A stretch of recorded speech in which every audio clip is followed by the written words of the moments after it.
اللہ کی قسم جھک جانے میں جو عزت ہے وہ سر اٹھانے میں نہیں، چپ رہنے میں جو سکون ہے وہ جواب دینے میں نہیں ہے۔ ایک عورت نے پوچھا یا رسول اللہ میرے خامند کا میرے اوپر کیا حق ہے؟ آپ نے فرمایا تیرے خامند کے جسم پہ پھوڑے نکل آئیں اور ان میں گندا پانی جمع ہو جائے اور تو زبان سے چاٹ چاٹ کے اس کے زخم صاف کرے تو بھی تو نے خامند کا حق ادا نہیں کیا۔ دونوں کو بیلنس کیا ہے۔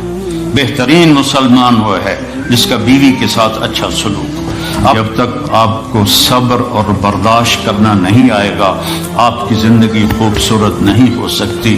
غصے کو پینا سیکھو، غصے کو دبانا سیکھو، غصے کے وقت چپ رہنا سیکھو تو آپ کی زندگی بڑی خوبصورت ہو جائے گی۔ دل دریا سمندروں ڈوبے کون دلانیاں جانے ہو، وچے بیڑے وچے جھیڑے وچے ونج مہانے ہو۔ میرے نبی نے گھروں کو آباد کرنے کا ایک خوبصورت طریقہ بتایا کہ اس زبان پہ قابو کر لو، اس زبان پہ قابو کر لو، خاموش رہنا سیکھ لو۔ غصے کے بیوی کو غصہ چڑھ جائے تو خامند چپ کر جائے، خامند کو غصہ چڑھے تو بیوی چپ کر جائے تو آپ کا گھر خوبصورت رہے گا۔ اگر دونوں ہی آگ لگ گئی اور دونوں ہی بولنا شروع ہو گئے تو آپ بھی گئے، آپ کے بچے بھی گئے۔ اپنی زبان پہ قابو پانا سیکھو۔ ہماری ایک دھوبن تھی ماسی شریفہ، فوت ہوگی بیچاری، کچھ بڑی لڑاکی، چھوٹے قادی آئی تو چنگا شرلی پٹاخا ہے، تو وہ آئی میری بہن کے پاس، کہتی بی بی میری نوواں میرے نال بڑا لڑدیاں، لڑتی آپ تھی، میری نوواں میرے نال بڑا لڑدیاں، میں نے کوئی تویز دے کہ ساریاں میریاں نوکر بن جانا۔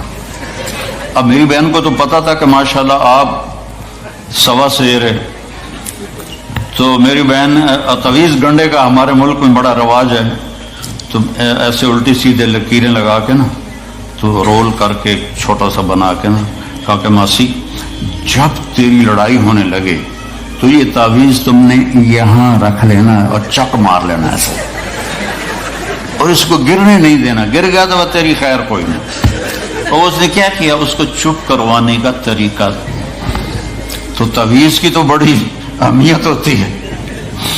تو ایک ہفتے کے بعد آ گئی، بی بی تو بڑا چنگا تعویذ دیتا، ساری لڑائی ختم ہو گئی کیونکہ ماسی شریفہ چپ ہو گئی۔ تو یہ سب ان عورتوں کو بھی تعویذ دیتا ہوں، ماسی شریفہ والا آپ کو بھی دیتا ہوں، ماسی شریفہ والا تعویذ لے لو، آپ کی زندگی بڑی خوشحال ہو جائے گی۔ اللہ کی قسم جھک جانے میں جو عزت ہے وہ سر اٹھانے میں نہیں ہے، چپ رہنے میں جو سکون ہے وہ جواب دینے میں نہیں ہے۔ آپ خاموش رہنا سیکھو، آپ اپنے بچوں کو عزت دینا سیکھو، اپنے بچوں کو ٹائم دیا کرو۔ یہاں مرد کی بھی جاب ہے، عورت کی بھی جاب ہے، تو بچے نظر انداز ہوتے ہیں، ان کو ٹائم دو۔ میرے نبی نے فرمایا اکرموا اولادکم، اپنی اولاد کو عزت دو، اور آپ نے فرمایا خیرکم خیرکم لأہلہ، سب سے بہترین مسلمان وہ ہے جو بیوی سے اچھا سلوک کرے۔ اور ایک عورت نے پوچھا یا رسول اللہ میرے خامند کا میرے اوپر کیا حق ہے؟ آپ نے فرمایا تیرے خامند کے جسم پہ پھوڑے نکل آئیں اور ان میں گندا پانی جمع ہو جائے اور تو زبان سے چاٹ چاٹ کے اس کے زخم صاف کرے تو بھی تو نے خامند کا حق ادا نہیں کیا۔ دونوں کو بیلنس کیا ہے۔ بہترین مسلمان وہ ہے جس کا بیوی کے ساتھ اچھا سلوک ہو۔ آپ نے 11 شادیاں کی، یہ شوق کی نہیں تھیں، یہ اللہ کے حکم کی تھیں اور ہمیں زندگی سمجھانے کے لیے تھیں کہ آپ یہاں رہو یا کہیں اور جگہ رہو، جب تک آپ کو صبر اور برداشت کرنا نہیں آئے گا آپ کی زندگی خوبصورت نہیں ہو سکتی۔ غصے کو پینا سیکھو، غصے کو دبانا سیکھو، غصے کے وقت چپ رہنا سیکھو تو آپ کی زندگی بڑی خوبصورت ہو جائے گی، بہت حسین ہو جائے گی۔ زندگی اندر ہے، باہر نہیں۔ اب روز رائس میں چڑھ کے کوئی اچھی زندگی نہیں گزار رہے، لائف تو اندر ہے۔ دل دریا سمندروں ڈوبے کون دلانیاں جانے ہو، وچے بیڑے وچے جھیڑے وچے ونج مہانے ہو۔ یہ اندر ہے، لائف اندر ہے۔ اور کیا لطف انجمن کا جب دل ہی بجھ گیا ہو، جب اندر بجھا ہوا ہو تو پھر باہر کی چیزیں کوئی مزہ نہیں دیتی۔ عاصم کے مرنے کے بعد ہمیں کوئی شے اچھی نہیں لگتی، حالانکہ لائف ہر نعمت موجود ہے، سب کچھ موجود ہے. میرے بیٹے کا نام عاصم تھا جو فوت ہوا ابھی جب 36 سال کی عمر میں. تو کوئی شے اچھی نہیں لگتی کہ اندر ویرانی آ گئی. یہ اندر میں خوشحالی ہو، اس کے لیے صرف ایک ہی دوا ہے، وہ ہے محمدی بننا اور محمدی اخلاق کو اختیار کرنا، اللہ کے نبی کے طریقے پر چلتے ہوئے اپنی جان سے لڑائی لڑنا. ایک ہمارا دوست تھے، وہ تبلیغ میں گئے تو ان کو داڑھی رکھنے کا شوق ہو گیا. اب بیوی ان کی رکاوٹ بنے کہ داڑھی رکھو گے تو مجھے طلاق دینی ہوگی. اب وہ کافی دیر بیچارے سوچتے رہے. ایک دن ان کو ترکیب سوچی، آ کے بیگم سے کہنے لگے میرا جی چاہ رہا ہے کہ میں دوسری شادی کروں، لیکن میں سوچتا ہوں پہلے داڑھی رکھوں یا پہلے شادی کروں. تو ان کی بیگم نے کہا پہلے داڑھی رکھ لو، پہلے داڑھی رکھ لو. تو ایسے اپنی بیگمات کو مناؤ پیار محبت سے. عزت تو نبی کے طریقے میں ہے. نبی کا طریقہ چھوڑ کے میرا والد مجھے ڈاکٹر بنانا چاہتا تھا، تو آج میں یہاں کھڑا ہوتا. اگر میں ڈاکٹر ہوتا، میرا چھوٹا بھائی ڈاکٹر ہے، بہت اعلیٰ ڈاکٹر ہے، تو میں یہاں کھڑا ہوتا. مجھے یہاں میرے نبی کا طریقہ لے کر آیا ہے، میرے نبی کی سنت لے کر آئی ہے، میرے نبی کی زندگی لے کر آئی ہے. اور آپ جس محبت سے تشریف لائے ہیں اس کے پیچھے میرے نبی کی زندگی ہے. تو اللہ کی قسم عزتوں کا خزانہ ہے میرے نبی کی پاکیزہ زندگی. تو آپ نے ہمیں پوری زندگی گزار کے دکھایا. حضرت عائشہ کی دلداری فرما رہے ہیں. عائشہ انہو لیہون علی ان اریتک زوجتی فی الجنہ. عائشہ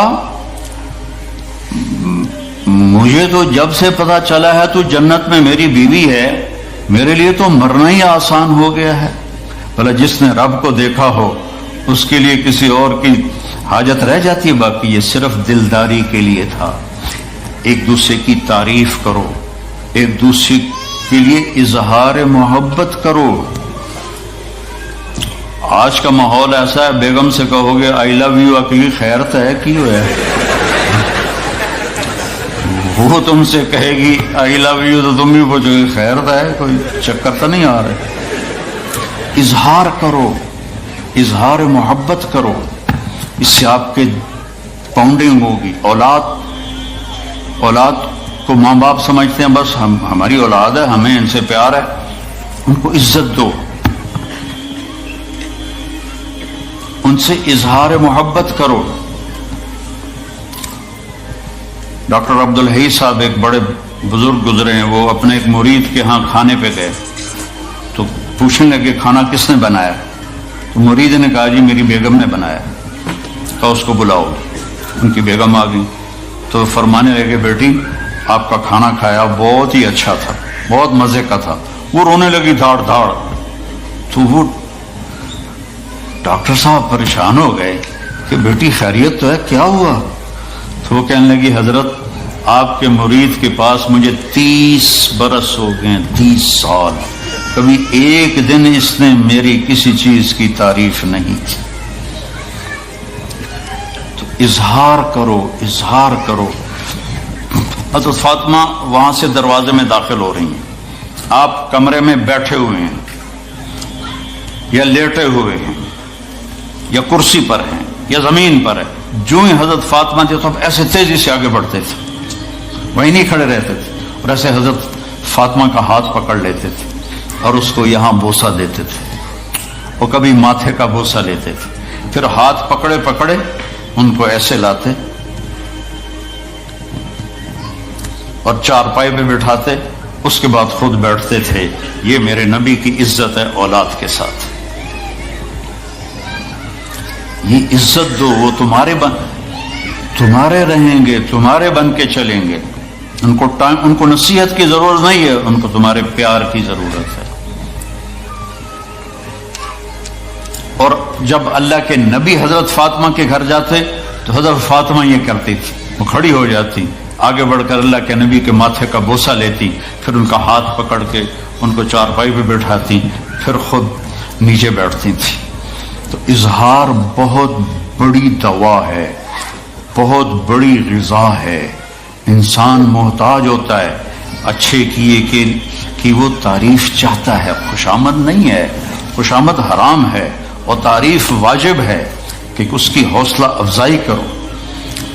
تو یہ آپ کے بڑے گھر سے اور بڑی گاڑیوں سے آپ کی زندگی خوبصورت نہیں بنے گی، نبی پاک صلی اللہ علیہ وسلم کی مبارک زندگی کو اپنانے سے آپ کی زندگی خوبصورت بنے گی۔ باقی سب دھوکہ ہے، میرے رب کی قسم، سب فریب ہے۔ کچھ سال پہلے یہاں سے کوئی بڑے تاجر کی بیگم گئی وہاں لاہور، تو مجھے انہوں نے ملنے کی خواہش ظاہر کی، تو ملانے والے نے کہا کہ یہ خاتون کے جو خامد ہیں وہ پاؤنڈ میں اربوں پتی ہیں، پاؤنڈ میں۔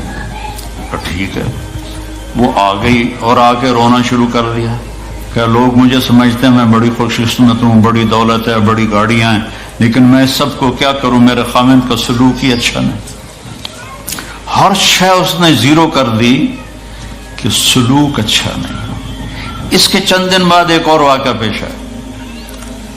ایک نوجوان میرے پاس آیا کہ حضرت اللہ نے دنیا کی ہر دولت دی ہے، ہر شے دی ہے، لیکن میری بیوی کی زبان 30 فٹ لمبی، میں کہ 29.5 فٹ کاٹ دے باقی ران دے، کہ اس کی زبان بڑی لمبی ہے، میں تنگ، اگر بچے نہ ہوتے تو میں اس کو طلاق دے دیتا۔ تو بھائی بہنوں، بچوں بچیوں، اگر زندگی کو خوبصورت بنانا ہے تو نبی کا طریقہ ہے، اللہ کی قسم اس کے سوا کوئی طریقہ نہیں۔